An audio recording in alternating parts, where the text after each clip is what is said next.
नमस्कार, ASB news channel के सभी दर्शकों का बहुत बहुत स्वागत है। मैं हूं आपके साथ सपना मदेशिया। आइए रुख करते हैं आज की कुछ खास खबरों की ओर। जनपद मैनपुरी के ग्राम फूलापुर थाना बरनाहल में 26 जनवरी की रात्रि को अज्ञात बदमाशों द्वारा महेश चंद्र पुत्र राजाराम उम्र लगभग 60 वर्ष एवं उनकी पत्नी अनीता देवी उम्र 58 वर्ष की गोली मारकर हत्या की गई थी। उसके संबंध में थाना बरनाहल पर ललित पुत्र महेश चंद्र की तहरीर पर मुकदमा दर्ज किया गया। दोहरे हत्याकांड के सफल खुलासे एवं घटना में संलिप्त अभियुक्तों की गिरफ्तारी के लिए 5 टीमों का गठन किया। गठित पुलिस टीमों द्वारा वंचित अभियुक्त की गिरफ्तारी हेतु लगातार साक्ष्य एवं सीसीटीवी कैमरा आदि का विश्लेषण किया। मुखबिर की सूचना पर घटना में संलिप्त अर्जुन पुत्र सुरेश चंद्र निवासी नगला राय थाने के रोड जनपद मैनपुरी, आनंद पुत्र मानसिंह निवासी फूलापुर थाना बरनाहल मैनपुरी को गिरफ्तार किया, जिनके कब्जे से लूटे गए जेवरात की 100% बरामदगी। घटना में प्रयुक्त 2 अदद तमंचे, 2 खोखा कारतूस बरामद किए।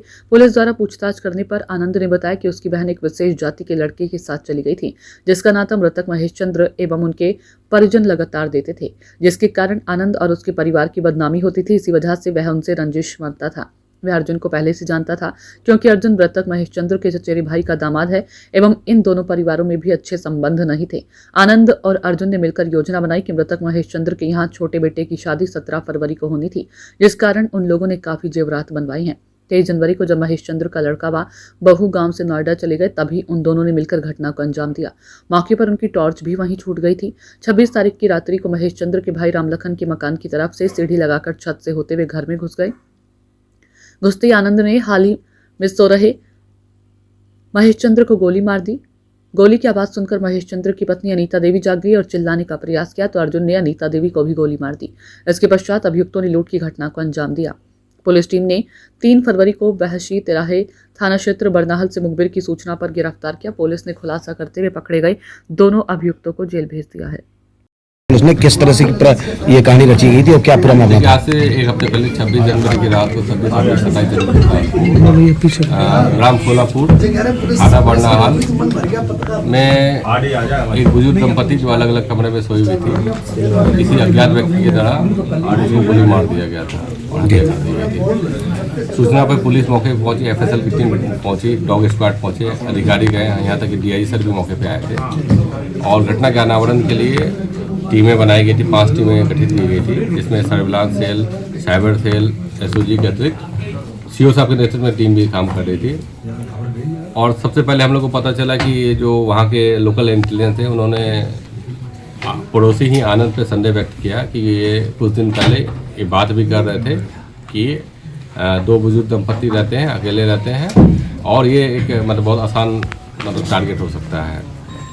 यहाँ मैं ये भी बताना चाहूँगा, जो हमें सूचना मिली है कि आनंद और मृतक का थोड़ा सा किसी मामले में विवाद हो जाता था और इसने फिर आनंद ने इस चीज़ को लेकर अर्जुन के साथ प्लानिंग की और ये तय हुआ कि जब इनके यहाँ कुछ दिन बाद शादी भी है तो ये इन लोगों को लगा कि इनके पास काफ़ी सोने चांदी होंगे, तो ये लोग इसी उद्देश्य के साथ उस पर घर पर रात में प्रवेश किए। आनंद के द्वारा तुरंत ही घुसने के बाद ही पुरुष जो बुजुर्ग थे उसके सिर पे गोली मार दी गई, हत्या कर दी गई। और जब इन्हें संदेह हुआ कि नहीं महिला भी जग जाएगी, तो वो चूँकि इसे पहचान लेती, तो इस डर से उन्होंने शायद इसको भी मतलब कि तुरंत ही मतलब कि अर्जुन के द्वारा जो दूसरे रूम में खड़ा था कहीं ये हल्ला न कर दे, उनको भी मार दिया गया। बाद में इन्होंने घर की छानबीन की और इन लोगों को थोड़ा बहुत जानकारी भी थी कि कहाँ सामान वामान रखते हैं, ये करते हैं। इन्होंने जांच की और वहाँ से जो चांदी और कुछ सोने थे उसको लेकर चले गए और इन्होंने साक्ष्य को मिटाने का भी प्रयास किया और आनंद छिपने के लिए कि कोई पहचान ना पाए, चादर ओढ़ के, मृतका का ही चादर ओढ़ के बाहर निकला था और उस चादर को वो वहीं पर गिर गया था।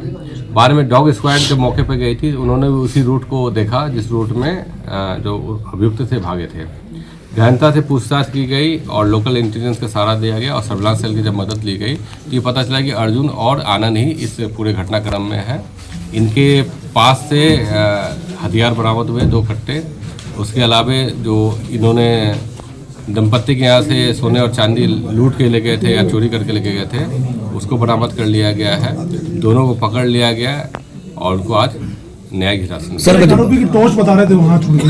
ये विवेचना के दौरान जो टर्निंग पॉइंट हमारा रहा, न सिर्फ मुखबिर की जो सूचना होती है, लोकल इंटेलिजेंस होती है, तो शुरू से ही और आपके दो लोग के द्वारा भी संदेह व्यक्त किया जा रहा था, क्योंकि घटना के बाद ही जो अभियुक्त थे वो एक अभियुक्त हाइपर एक्टिव दिख रहा था।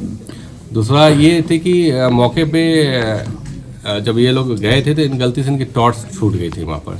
वादे के दौरान जब टॉर्च का उन्हें बताया गया और उसकी जब शिनाख्त की गई तो वो पता चला कि ये अर्जुन का टॉर्च है, और तो यहाँ से चीज़ें बहुत क्लियर होने लगी। बाद में जो हमारे एविडेंस मिलते गए और गहन पूछताछ की गई तो इसमें सभी चीज़ें क्लियर हो गई।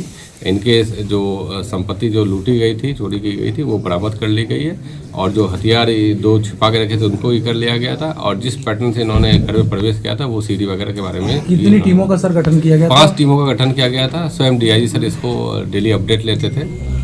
सर अगर जो बात करें तो मृतक और जो हत्यारे हैं उनके बीच में क्या मतलब रिश्ता था? एक तो रिश्ता क्या? देखिए, एक रिश्ता तो एक तो अर्जुन के बारे में जो पता चला कि ये रिश्तेदार ही है, और दूसरा पड़ोसी था।